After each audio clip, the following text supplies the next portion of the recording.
Are you part of a nonprofit organization, a youth group looking to raise cash for your cause? Stay tuned at the end of this video to learn how you can bring the action and excitement of the Millennium Wrestling Federation to your town live, featuring the superstars and legends of yesterday, today, and tomorrow.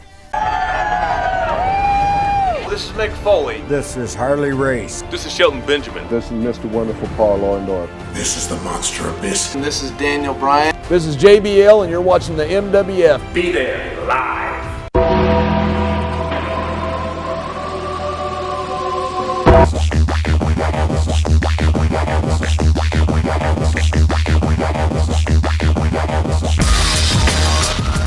Wrestling fans from around the corner and around the world, welcome to another installment of Wrestling Insiders from MWF Studios just north of Boston in downtown Melrose, Mass. in the zip code of champions 02176. The countdown is on to Impact Wrestling's 15th anniversary Slammiversary, live on pay-per-view this Sunday night, July the 2nd, emanating from Universal Studios in Orlando, Florida. Earlier this afternoon, we were able to take part in a media Q&A session with the one and only Scott Steiner, who returns to Impact Sunday night, discussing everything going on in and many things out of Impact. Take a listen to this interesting piece of media, then head on over to ImpactWrestling.com for complete information on how you can order Slammiversary live on pay-per-view. We're going to try to get through as much as we can. Scott, the floor is yours. You got an amazing match. We're looking forward to it. You and Josh Matthews against Joseph Park and JB.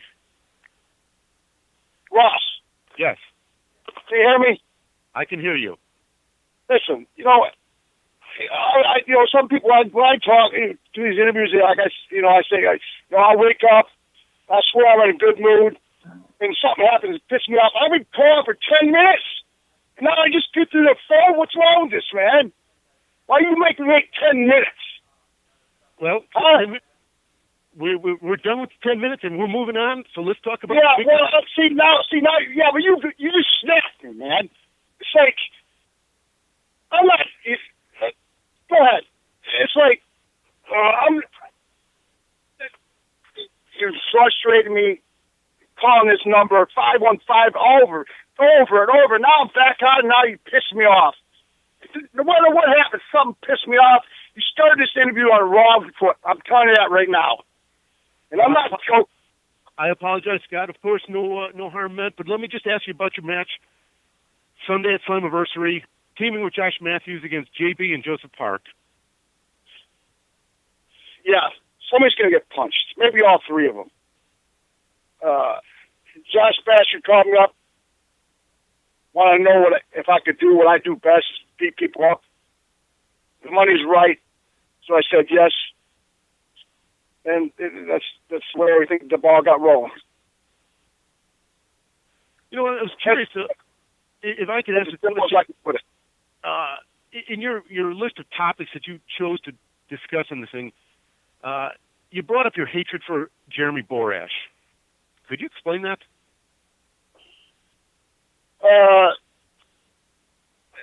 It's not a deep-rooted heat. I just look at the butterball, and it's like, when I do my interviews, it's like, I speak the truth. I hate fat asses, and Jeremy's put on some weight. It's disturbing.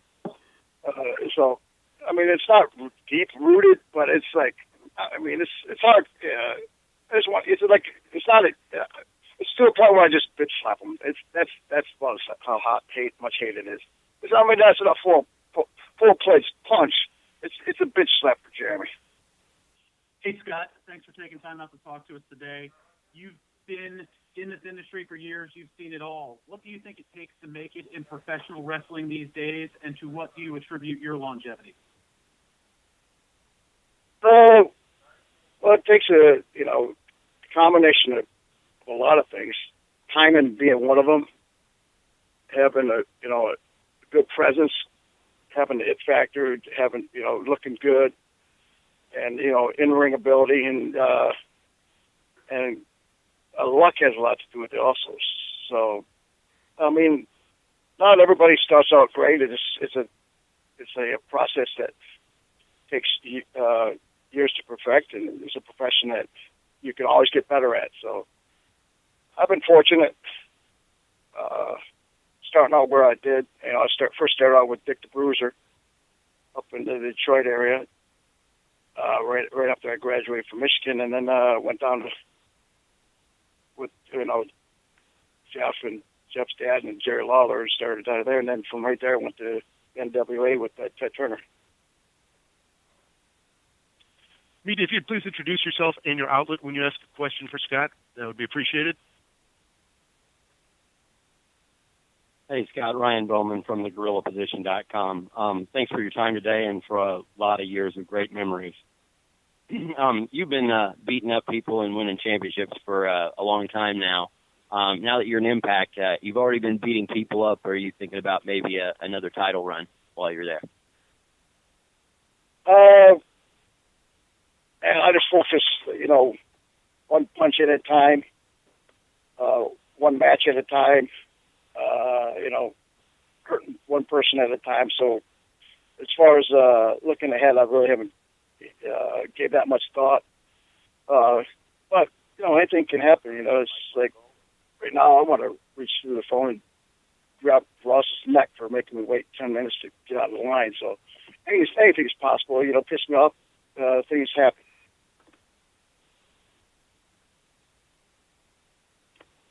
Hey, Scott, Mike Johnson from PW Insider. Hope you're having a good day. Hey, what's up, man? Do you feel vindicated by the fact that you're in a prominent position on the Slammiversary show, given all the legal issues that went on between you and the company when Dixie Carter was the owner? And do you feel like that bad blood's been settled since she's pretty much out of the company, or does it still piss you off? The whole situation still piss you off? Well, I think anybody that saw it was a joke. She's a joke. She was basically paying the foot in the bill. So, when talk the truth about Hogan. As far as now, it's like she dropped the case. Is like, and we'll see what happens because it's not over. Hi, Scott. It's Dan from TWS Radio. Thank you for your time today. My question is really quite simple, to be honest. We have something which we call on TWS Radio Pineapple Gate, and it's following on from the Waffle House question. Pineapple on pizza, yes or no? In your opinion? No. Not as a combination. Yeah. Separately, yes.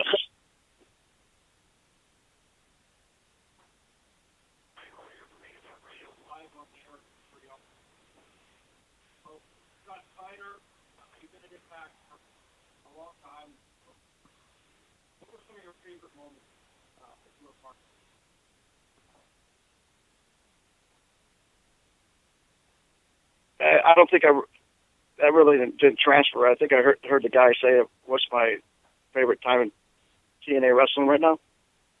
Or it was. Well, that correct? What are some of your favorite memories? My favorite memory is when we all were the Main Event Mafia, all the champions were together, and that was a lot of fun because you had a lot of history in the ring every time we stepped in the ring, and a lot of us had been around for a long time. So the stuff that we did backstage, what was actually seen on TV was the stuff that didn't make it on TV was also entertaining and funny as hell. So that was the most fun, and and it was, to date, that's been the highest rated portion of TNA's existence. So a lot of people bought into it because of the reality of everything. It was a lot of fun. Hi, Scott. This is Raj Geary with WrestlingInc.com. I just wanted to know how it's changed backstage when you appeared on Impact this last time, as opposed to the last time you were there. The very last time, the very last time there, I had Bruce Pritchard trying to kick me out of the Impact Zone. So, piece of garbage. I meant under Jeff Jarrett as opposed to under Dixie Carter when you were there. Oh, I think if you talk to anybody, it was a huge difference. I think when people see Jeff, they know that he knows what he's doing. Clearly, everybody knew Dixie didn't know what she's doing. She was a mark wanting to be on TV, so it was night and day. It's people want to come to work. They're excited about what they're going to be doing, and it's totally different atmosphere. Hi, it's James Trupany from Total Wrestling. Thank you for your time, Scott. One of the subjects listed today was for the University of Michigan. What has been the effect of your university wrestling career on your pro wrestling career?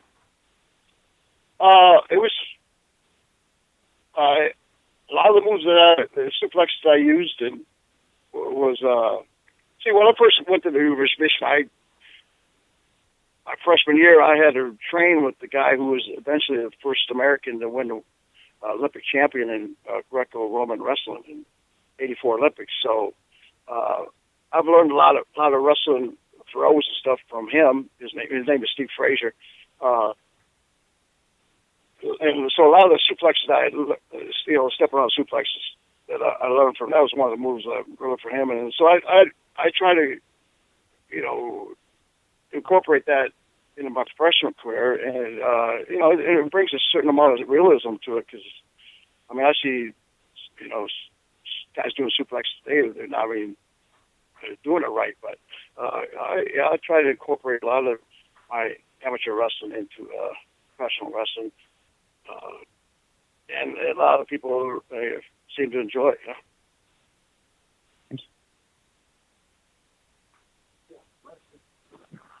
Hi, Mr. Papa Pump. This is I'm from the Pro Wrestling Reporter. I just wanted to see if there's any chance. Whoa! What's your name? My name is Richard Mike Johnson. Yes, sir. Mike Johnson from PW Insider calling. Richard Mike Dawson. Yes, sir. Yes, Richard Mike Dawson. Yes, sir. Richard Johnson or Dawson? Yes, sir. Wanted to call and see if there's any possibility that you're just going to cancel this whole thing for Sunday. This whole ridiculous. Call the whole match off. I mean, you have nothing left to prove in your career. You've got it all. Let me tell you something, Richard Michael Johnson Dawson, whatever your name is. You tell Joseph Park, as soon as he gets to the thing, I'm going to start from. As soon as he parks his car, puts it in park, I'm going to be on his ass. All right? You got that? Richard, Michael, Dawson, Joseph. Universal Police are there. I mean, it's a bad idea, sir. Just call the whole thing off. It was a big bunch of fun. We were joking around. Please, sir, please. You think we're joking around, Joseph? This is not Joseph. This is Richard Michael, whatever my name is. Just please, can we call the whole thing off, please? Let me tell you something, Joseph Park. I'm going to take you. I'm going to make you scream for your brother. All right? Because everybody knows your brother is a tougher wrestler. All right? You're probably beat up as a kid by him all these years, so you had to whip aside yourself and be a lawyer. See, that's one thing I don't like, Joseph, is lawyers. They're the scum of the earth, and you're a scum of the earth because you're a lawyer. Don't call in here saying you're Michael Johnson, whatever. I know it's you, Joseph, and I'm going to beat your ass. Scott, I apologize. I don't know how he got this phone number. Please accept my apology. We're going to move on to the next question. Hi, Scott. Gro Samuel from Real Sport. You've had a lot of success as a tag team wrestler with your brother and with Booker T. How do you think Josh Matthews is going to measure up as a tag team partner? Oh, he's not. I mean, but I'm really. He can. All he has to do is when I beat these guys to a pulp. All he's got to do is get on top of them, cover 1, 2, 3 when the guy's unconscious. So that's his job. It's pretty simple. If he can fall down to his knees and flop on somebody, That's all he needs to do. Hi, Scott. This is Rod Geary with WrestlingInc.com again. I wanted to ask, like, your persona and everything, they don't make wrestlers like you anymore. And I just wanted to know, having been in the business for 30-plus years, what are your thoughts on the business today? And are there changes you think that should be made? Yeah, the first changes, they need to get rid of Stephanie McMahon and Hunter McMahon because they're two idiots that are running the whole place up there. It's like, I mean, I feel sorry for the wrestlers nowadays. They got to, follow the instructions of these two idiots that clearly don't know what they're doing. People don't want to watch it because the ratings are down. And the reason why I call him Hunter McMahon, because she's obviously wears the pants. He's a ballless, walk around human being that, needs to check himself in and see what, what's really going on down there.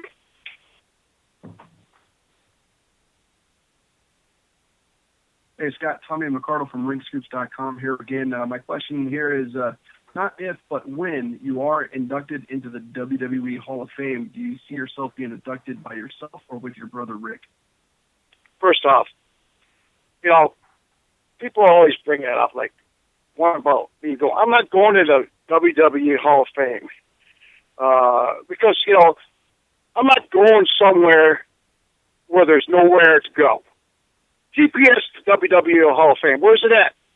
See, I'm not going somewhere where if I get in trouble or something, I can't call 911. I can't have a beacon call and call the Coast Guard, because who knows? It could be in Atlantis for all I know, or it could be anywhere on. I mean, parts unknown. I'm not going into WWE. It's a joke. Because how can you go somewhere and visit somewhere with the Hall of Fame? It's non-existent. I mean, it'd be better off if they put the WWE Hall of Fame on the moon. At least you can say, look up at the moon that night and say, wow, WWE Hall of Fame. And even if I get in trouble in the Hall of Fame, it's on the moon, I could call National, maybe they come and rescue me. It's like, the WWE Hall of Fame doesn't exist. Where does it exist except in the mind of some people up there? It's a joke. I'm not going in the WWE Hall of Fame. Cancel your reservation if you want to go see me, because it's not happening. As a matter of fact, I got a question for you. You are still online? No, he's over on the next call. You can ask me, though, if you want, Scott. It's Dan from TWS Radio. I'll field the question if you want to ask it. All right. Ask you the question? Yeah, go on, why not? Okay. Let me ask you, like, where do you think, they make these statues, where do you think the statue of Ric Flair is at right now? Well, it's a good question. Where do you think that's at? My gut feeling is it's in some warehouse somewhere. You think? How about that statue of the Macho Man? The same, I would imagine. They're stored together. Where do you think they are? Well, no. Have you seen the statue of the Macho Man? That's a very good point, actually. That's a very good point. Yeah. No, they haven't. That's never going to leave Stephanie's bedroom. So no, you ain't gonna never see that. So no. Where do you think all these statues are at? Because there sure ain't no building.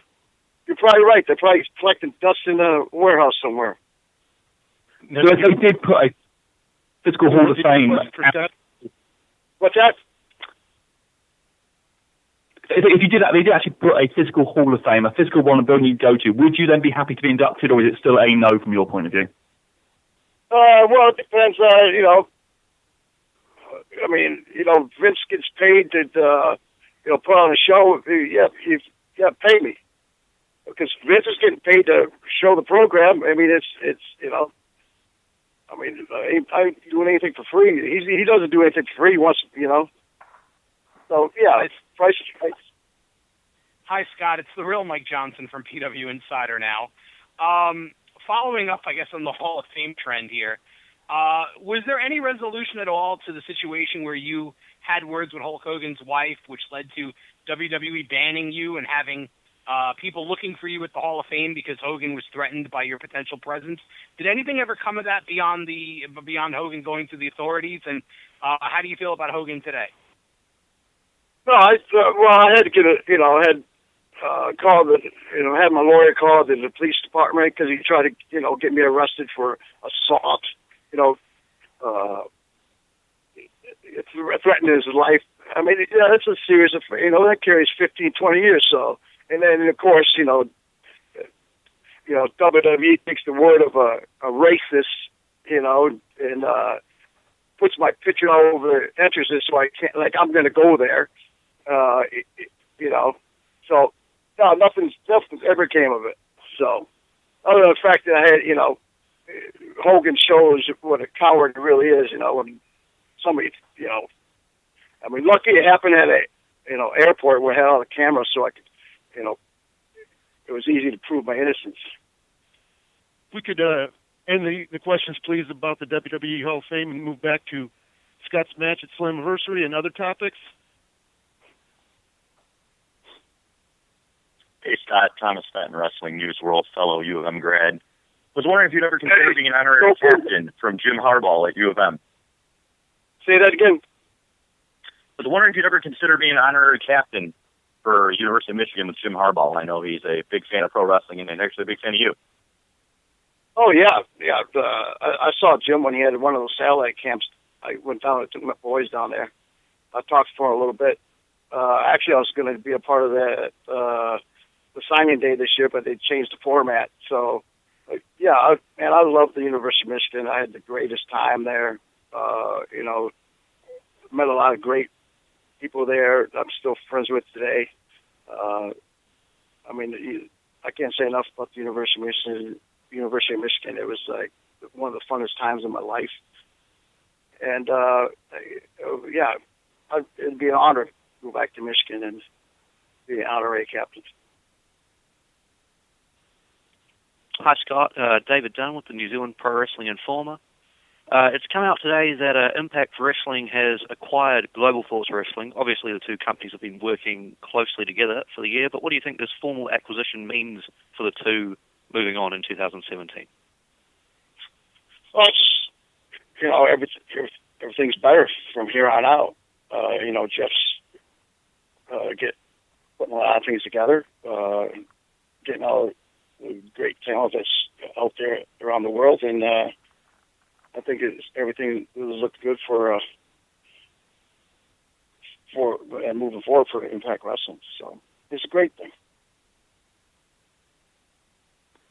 Hey, Scott, it's Mike from PW Insider again. The question I wanted to ask earlier before we ended up on the tangent, what's your status with Impact going forward past Slammiversary? Have you signed the deal? Are you working the TV tapings? Are you considered a full-time Impact performer again? Where do you stand with Impact on July 3rd on? No, I haven't had any talks on anything past Slammiversary. But if I'm open to the fact where if somebody wants to hire me again to beat somebody up that they don't like, whether it be in the Impact Zone or we got these. Like I said, I already said my distaste to lawyers. Anybody in the Orlando area that wants to call me up and take out a lawyer that you have a problem with it, where they increase their phone bill or your bill by making frivolous phone calls to you to run up the bill. I could do that too. So, no, I'm open with suggestions. Call me up. I'll beat somebody up. Hi, Scott. This is Nick Hausman with WrestleZone.com. I was wondering if you could please mathematically break down Jeremy Borash and Abyss's odds of success at Slammiversary. Unfortunately, I don't have, zero. It's pretty hard to come up with a very interesting way to put zero. As far as I'm like, that's a lot of people love that interview. The one I did with Smojo. I mean, I went over to Europe, to like England and Glasgow and a couple other places with the inside the ropes thing, and that was one of the questions. They put that thing on a screen, ran the whole thing, and they loved it. It was just something that came off the top of my head, and that's what came out, and I had had fun with it, and people enjoyed it. But it's hard to come up with an interesting combination with Zero. He has zero chance. This is James Tripney from Total Wrestling again. As this weekend is about tag team wrestling, what are your favorite tag teams to watch, apart from the Steiner brothers?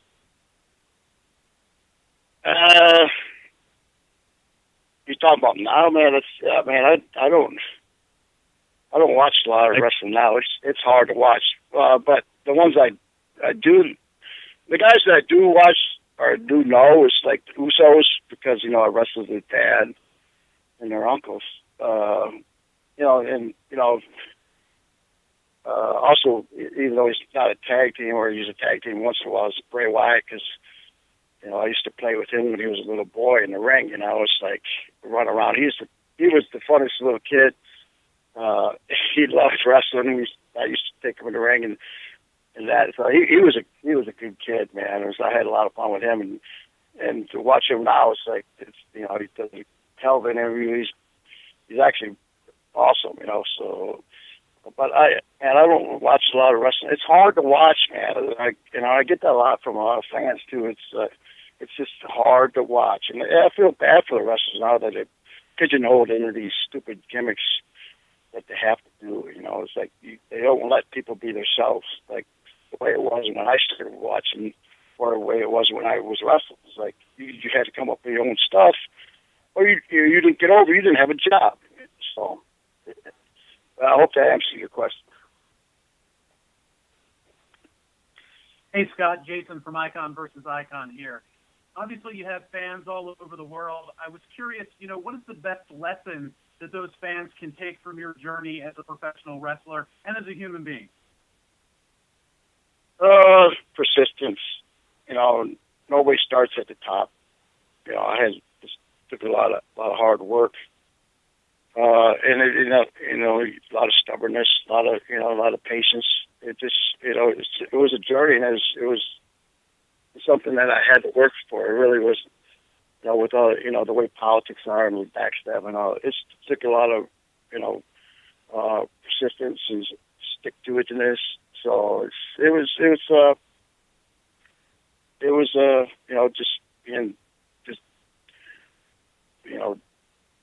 took a certain amount of toughness to keep going. But wrestling is a tough sport, man. It's like it's not like it was back when we first started, where you're traveling, 315, 330 days a year, but you're still beating your body up year round. So you just got to stick to it, man.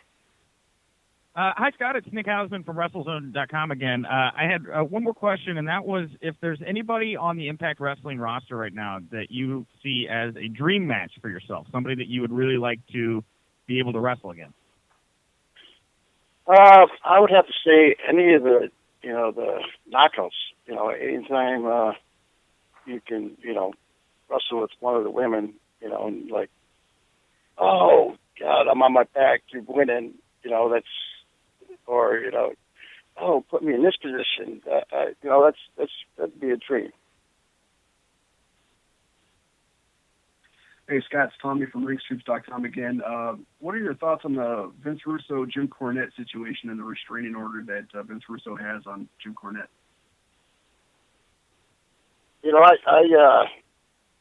I just called a little bit the other day when I was bored and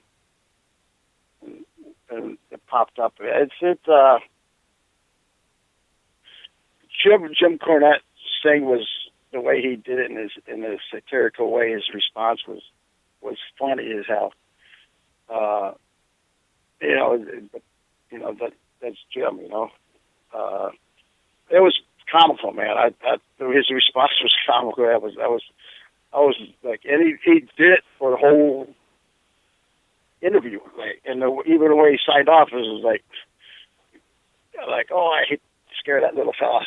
It was very funny, but I don't know the reason why he would do a restrainer order. But I can't answer for Vince because I don't know what happened. But I just caught Jim's reply, and I thought it was pretty funny. Hey, Scott, Ryan Bowman from thegorillaposition.com again. you said you didn't really care about the Hall of Fame at all, but every great wrestler has a legacy. When it's all said and done, what's the legacy of Big Papa Pump? Well, see, I'm in the Hall of Fame in Michigan. I'm in the Dan Gable Hall of Fame. So, see, Dan Gable was the head coach of Iowa when I was wrestling in Michigan. So, and he had a string of 17, 18 national championships. So I talked to him when I was there, and that was, because I had actually beat one of those guys when the finals were in the Big Ten finals were at Iowa City that year. And it was nice to be remembered by him, as great a wrestler he was, but, when I go out in these independent shows and talk to fans, I mean, that's good enough for me, man. Just, WWE has all the, the library of WCW, but, they could try to deny me, take me off everything. And they don't put me on the Goldberg's DVD, but I'm one of the few guys that beat them. It's like, come on, man. So if they want to do it, they do it. They do it. Stay back. You want to treat me like shit, I'll treat you like shit. So it all comes down to how the fans remember you. Hey, Scott. Tom Anstey here from Wrestling Memes. I actually just wanted to kind of bring the positivity of Slammiversary up to the event, and I was just hoping that you'd be able to say one nice thing about both of your opponents for this Sunday. Would that be possible? Oof. No, not really. No, if I'm gonna fight somebody, I don't bring anything positive. I just think, even if it does, it's not true. I think about, what, you kicked my dog? You know what I mean? It's like, I'll make up things so I get pissed off and I want to punch you even more. Because, but maybe ask me this question after the match, maybe, But, no, right now, all I'm thinking is like, you stole my bike when I was a kid. Something, just sort of hidden, pent-up anger, and it all comes out during the match, So, no, right now, no. It's all negative, and I'm going to punch these guys. Hello, Scott. Yes. Hi, it's George Bolton calling from The Sun. I wanted to talk about your second spell in WWE, in particular when you worked at Triple H. How was your relationship with him, and how did he treat you? Oh, to my face, it's great. You know what I mean? But see, people keep on, people ask me about this, you're asking about it now, it's like, I was talking about right before I was bitter. No. You understand? Like, that punk ass set up this match. We practiced this match. And at no time, like, when I did the double chicken wing thing, there's any time when we practiced it, that had any indication. You can screw up a guy's, move a certain way at a different time. You're going to screw up guys' timing. So he sabotaged, Well, I was supposed to go 18 minutes. I didn't get a ring cue to 28 minutes. I never got it. It was 28 minutes. They didn't even say anything about, time. He did what he did, and he tried to dog me for it. So you dog me, I'll dog you. You don't like it, you do something about it. You're going to try to treat me to make me look bad, I'll tell the truth about you. You know what? The truth about me is what it is. Wikipedia tells the truth about you, and he was nothing but a punk ass nothing. Hi, Scott. It's Rory and Paul at Team Venom Media. Just wanted to ask, has there been any talks about you going into the TNA Hall of Fame? No, no, not at all. I never even thought about it. Except, like I said, man, I'm in the Hall of Fame in Michigan, Dan Gable Hall of Fame. They, if I get recognized by Dan Gable, the guy who I idolized when I was, amateur wrestling and growing up as a kid, man, that doesn't get any better than that. Hey, Scott. Tom again from Wrestling Memes. What I was hoping now, I just asked you to say something nice about your opponents at Slammiversary. Now I'll just swap it over and say, could you cut a promo on JB and Joseph Park and just tell me what you think of them right now?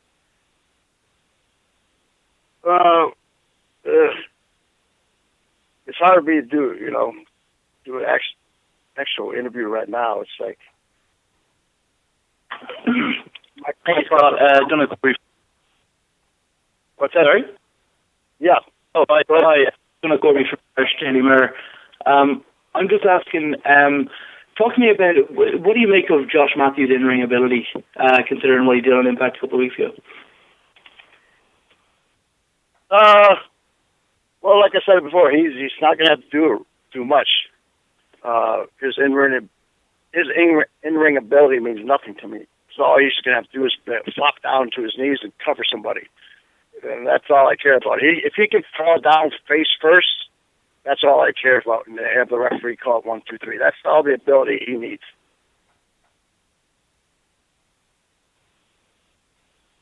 Hi, Scott. This is Philip Hamilton from Bang Media. Thanks for your time. You also were very vocal during this interview about lots of subjects, including Hulk Hogan. After what happened to him in the last couple of years, do you think there's any way back for him to redeem himself in the wrestling business? Oh man, the guy, you hear the tapes, he's racist. I mean, you know what you got to watch is go Google it. When he's on the stand with a stupid ass bandana, which what kangaroo court allowed a guy to testify with a bandana, but then he talks about the size of his penis. It's hilarious. I mean, I don't have to say it, but he humiliated himself. So, I don't care anything about Hulk Hogan. He's a piece of garbage. Hello, what's Scott Steiner? This is Isaac from the Israeli wrestling community.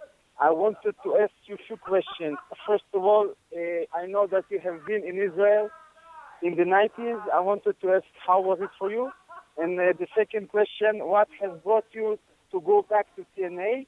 And what is the future holds for you in TNA? And the third question, if you were the president of the company, what's the first thing that you maybe have done in TNA? And thank you very much, and we are happy to have you here. Thank you. God bless you. Sure. Well, my experience wrestling there, it was a lot different than I thought it was, because you hear about all the fighting. But I mean, we went to Hard Rock Cafe in Tel Aviv, and it was like going, downtown New York. It was really not a war zone. I mean, I was constantly being overblown by the news. So I was, pleasantly surprised. The people were knowledgeable.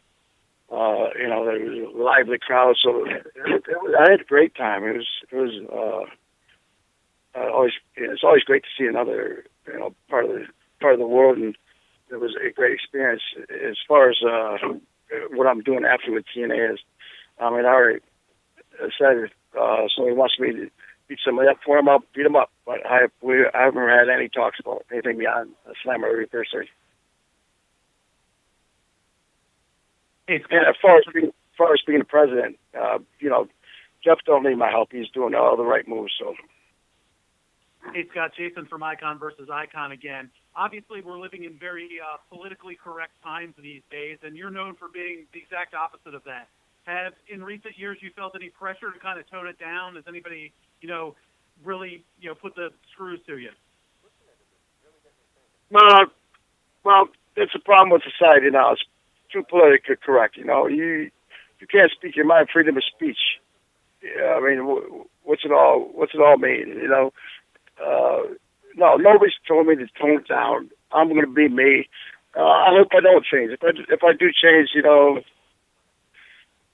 this day I'll die. It's why be politically correct? Why, I mean, if you're going to say something truth about in professional wrestling, you can't talk the truth. I mean, it takes, no. The answer is no. Yeah, hi, Scott. Jim Barcelona, Miami Herald. just wondering what you thought of MMA, and if that was as big as it is now back then, would that have been something you've gone into? I think MMA is it's great entertainment. It's a hard way to make a living, having live rounds, doing that show all the time, and you're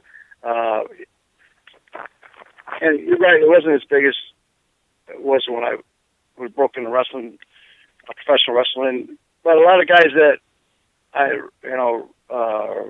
knew in college, like Mark Coleman and Don Fry, they did very well in MMA. And if you see all the champions, most of them are from amateur backgrounds, because wrestling is the toughest discipline there is. It's the oldest sport known to man. So I'm glad I chose what I do, but I really didn't have a choice back then. It wasn't that, wasn't that big back then.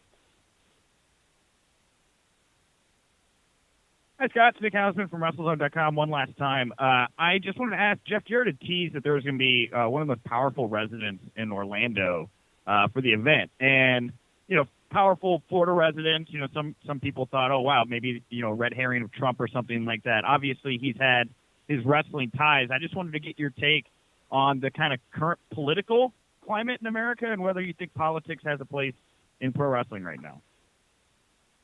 No, I don't mix politics with.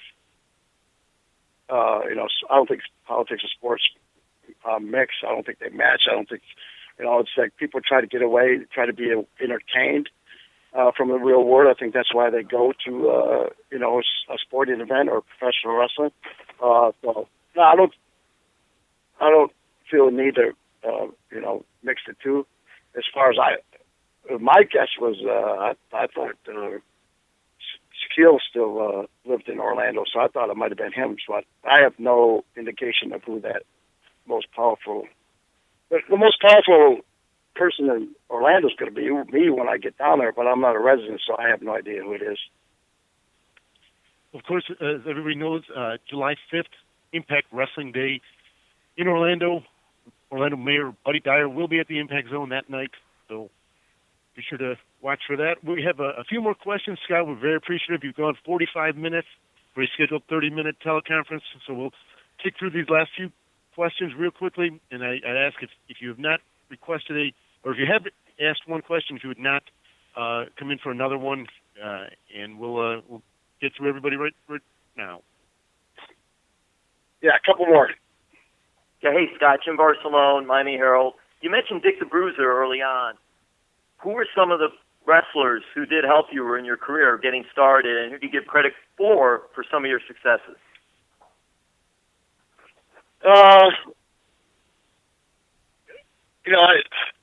was good friends with the Macho Man. We used to travel together back in '92 when I went up there. He was a good guy. A straight up guy. But you learn a lot from different people, and a lot of things you just learn by wrestling somebody like over and a bunch of times. It's like I wrestled Arn Anderson and Bobby Eaton a lot. You've got to learn from those guys. They were great. But yeah, you learn everything. You can learn something new every day. If you wrestle a lot of guys. And and then you got to pick and choose what you want to incorporate into your own, what you want to do. So yeah, there's been a lot of influences in professional wrestling, and I try to incorporate different things. A lot of it's timing and everything else that you learn. That a lot of people like on camera is something that won't pick up, but you learn a lot from wrestling with good guys. Hi, Scott. It's Simon Miller from Simon Miller's Pro Wrestling Podcast here. You mentioned earlier about, how you saw on your road to success that having a physique was really important. Obviously, modern-day pro wrestling has kind of moved away from that, and we've got a lot of smaller guys. And obviously, you were known for your physique. I was just wondering what you thought about that change and whether you thought it was good or bad for the business.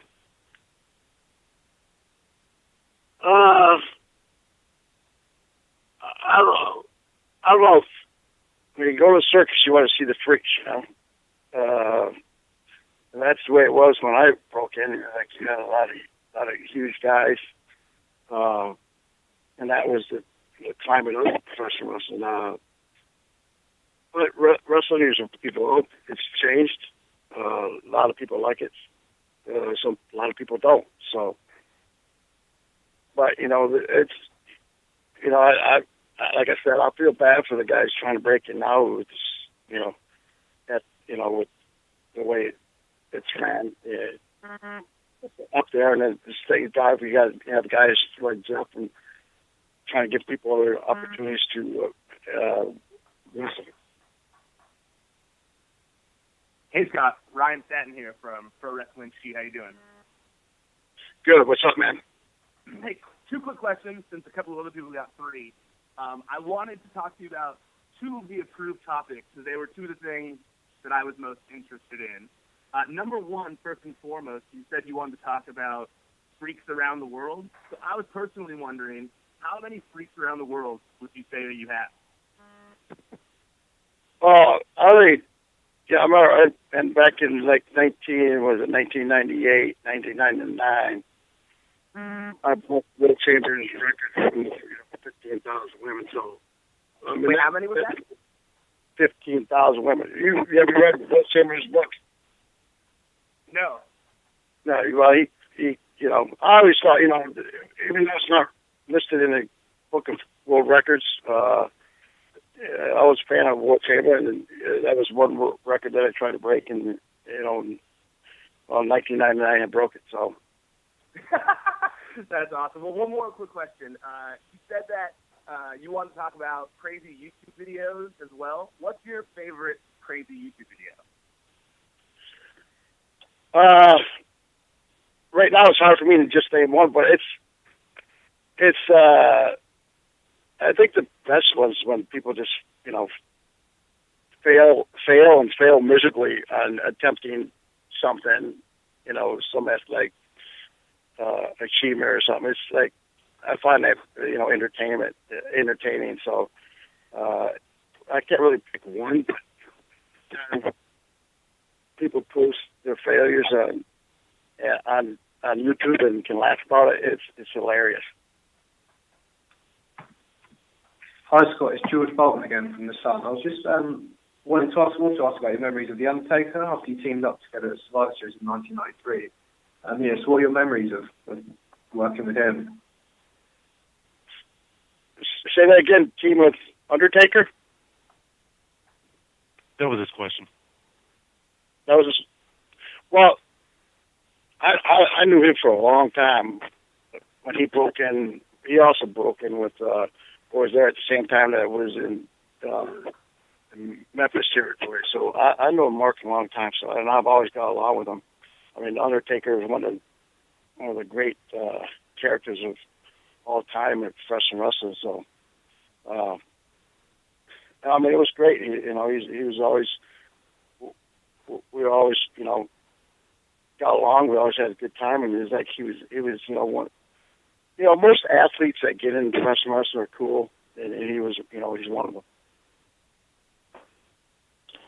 Scott, Donald Corby from the Irish Mirror again. I was just asking him, one of the topics that was discussed in the email that we were sent was the Impact World title picture. Do you think once you've come out on top in this match in Slammiversary, if you were to get a chance in Impact Wrestling, would you go after the winner of Lashley and Alberto El Patron?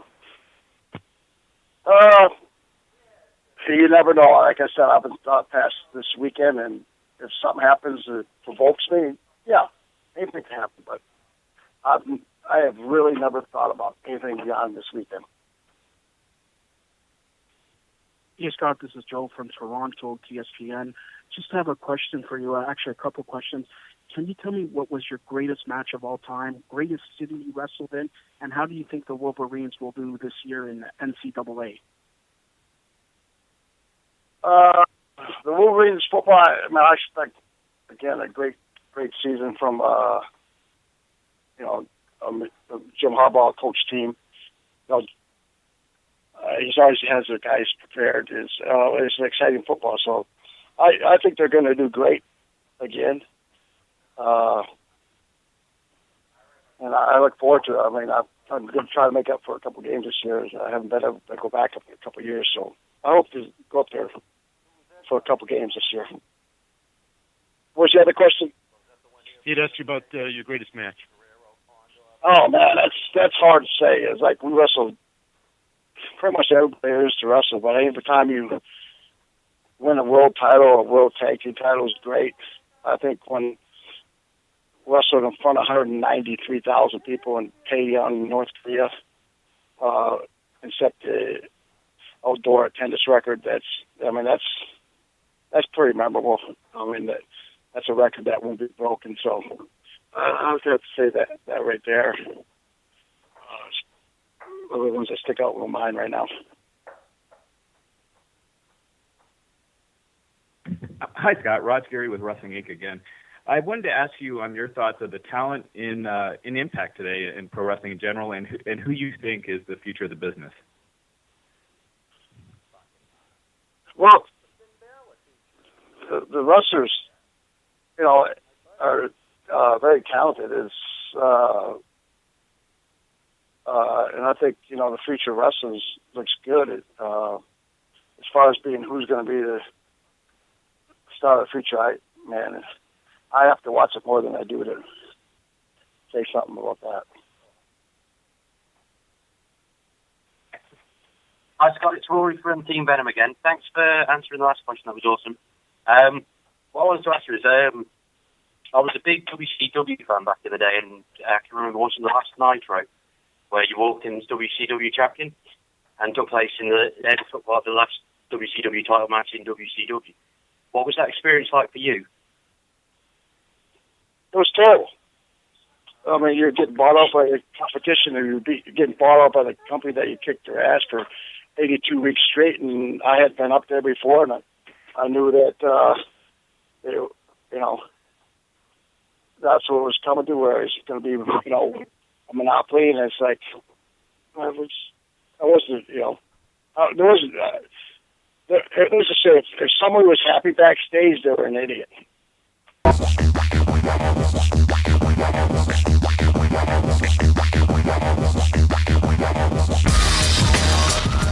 The Millennium Wrestling Federation's 15th anniversary tour begins this fall and rolls into 2017 throughout New England, down the East Coast, and into the Carolinas. If your nonprofit organization is looking for an interactive, turnkey experience while putting the fun into fundraising, you've met the perfect tag team partner.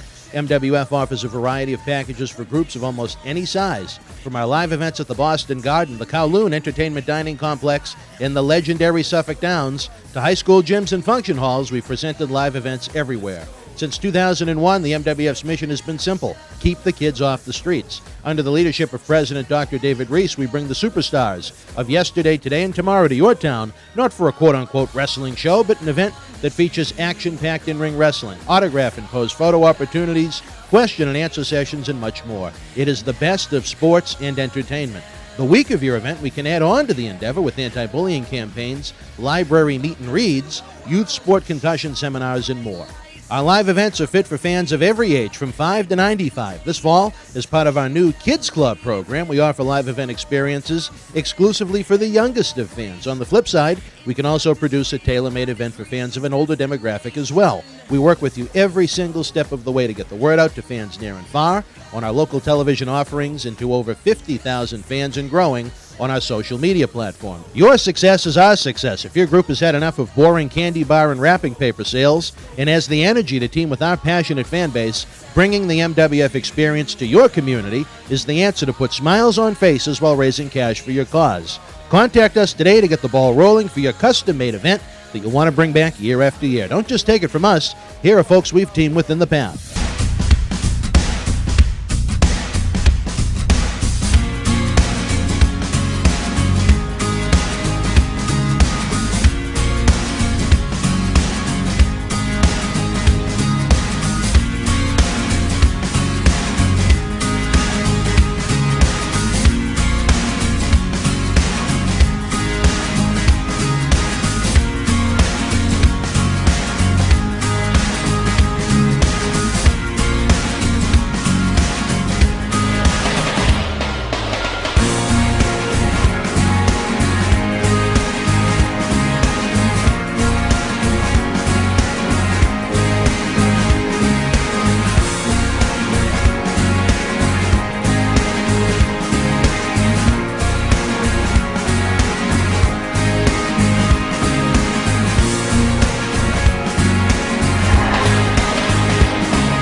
You already know Kowloon Restaurant, established in 1950 and spanning 4 generations, serves a multi-Asian menu.